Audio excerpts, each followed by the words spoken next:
आणि दुसरी गोष्ट म्हणजे उद्योग मंत्री येतात की त्यांचं अजून कोणतरी येते इथे जास्ती वेळ, हे पण जरा विचारा. पण मुख्य गोष्ट मी परत एकदा, मला याच्यात पर्सनल गोष्टीमध्ये जायचं नाहीये. मी आधी पण आलोय, नंतर पण येत राहीन. पण तुमचं जे काम आहे तुम्ही करत नाही म्हणून आम्ही इथे आंदोलन करायला आलेलो आहे. तर मुख्यमंत्र्यांचं हेच म्हणणं आहे की जे जाणाऱ्या 20 कंपनी आहे आपण पडक्यात गेल्याने काही फरक पडत नाही, याकडे कसं पाहताय? आता असं जर ते म्हणत असतील की काही फरक पडत नाही, तर काय नुसतं आमदार फोडण्यात तुमचा पक्ष व्यस्त राहणार? कारभार कधी करणार ते तर बघा तुम्ही. आता एक महत्वाची गोष्ट तुम्ही बघा, मुख्यमंत्री जे बोलतात की ह्या कंपन्या बंद पडल्या तरी चालतील, गेल्या तरी चालतील, काही फरक पडत नाही. या ज्या 20 कंपन्या जातात ना, कमीत कमी 5,000 जॉब्स आपल्या राज्यातून जाणार, या स्थानिकांच्या हातातून जाणार आहेत. मंत्रालय 5,000 जॉब्स, 5,000 रोजगार देताय तुम्ही. 5,000 रोजगारची संधी.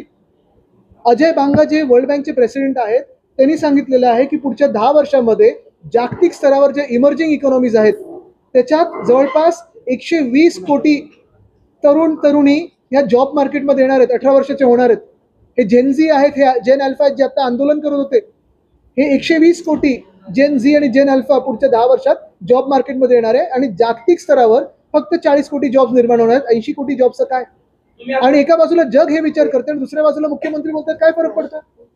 म्हणजे काय आपण जे करतोय त्याचा काही विचार करते की नाही? म्हणजे आपण परत जग एका बाजूला विचार करते की एआय मुळे जॉब जाणार आहेत, त्याच्या मला भेटू नये म्हणून त्यांना धमक्या दिल्या जातात या सत्ताधाऱ्यांकडून.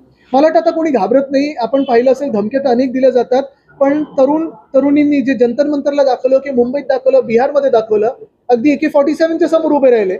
पण आता हा देश घाबरत नाही तानाशाला, हे पण दाखवलेलं आहे.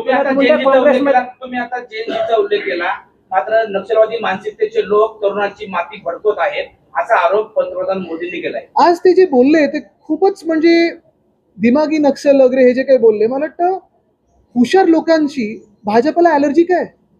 जर कोणी मेहनतीने अभ्यास करत असेल, चांगले मार्क मिळवत असतील आणि प्रश्न विचारत असेल, तर भाजपला ॲलर्जी काय? आणि म्हणून आपण पाहत असू, एक वेगळी भाजपा होती वाजपेयी साहेबांची आणि अडवाणी साहेबांची, त्याच्यात सुषमाजी होत्या, त्याच्यात एका काळी राजनाथजी वगैरे होते. ही सगळी भाजपा आता वेगळी राहिली. आणि आत्ताची भाजपा आपण पाहतोय कशी शब्दांचा प्रयोग करतो, कशी भाषेची वापर होते, ही भाजपा आता.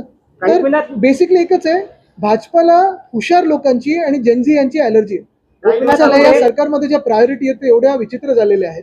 दुर्दैवाने असं आहे की एखादं कोणतरी क्रिकेट मॅच वगैरे जिंकून आलं तर त्यांना 1 कोटी दिला जातो. आपल्याला आठवत असेल वर्ल्ड कप नंतर दिला जातो, त्याला विरोध नाहीये. पण तसंच दुसरी बाजू आपण पाहिली असेल, जर असा कुठे अपघाती मृत्यू झाला, कुठे मेट्रोची स्लॅब मुंबईसारख्या ठिकाणी कोलमडली किंवा कुठे काही अजून काही झालं, पडलं कोणावर, तर काय 4 लाख 5 लाख दिले जातात. शेतकऱ्यांना तर मोजलंच जात नाही.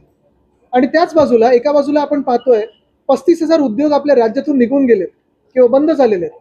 20 उद्योग चाकणमधून निघून जात आहेत. आणि दुसऱ्या बाजूला मुख्यमंत्र्यांचे जे PA होते आता आमदार झालेत, त्यांच्या साखर कारखान्याला 18 कोटी तुमचे आमचे टॅक्सपेयर करदात्याचे पैसे हे लोन म्हणून बाकी सगळ्यात अटी बाजूला ठेवून दिल्या जात आहेत स्पेशल केस म्हणून.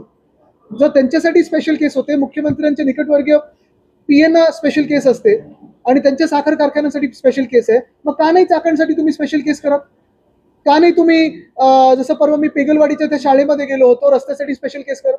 का नाही तुम्ही अंबडच्या MIDC साठी करत? का नाही तुम्ही तळेगावसाठी करत?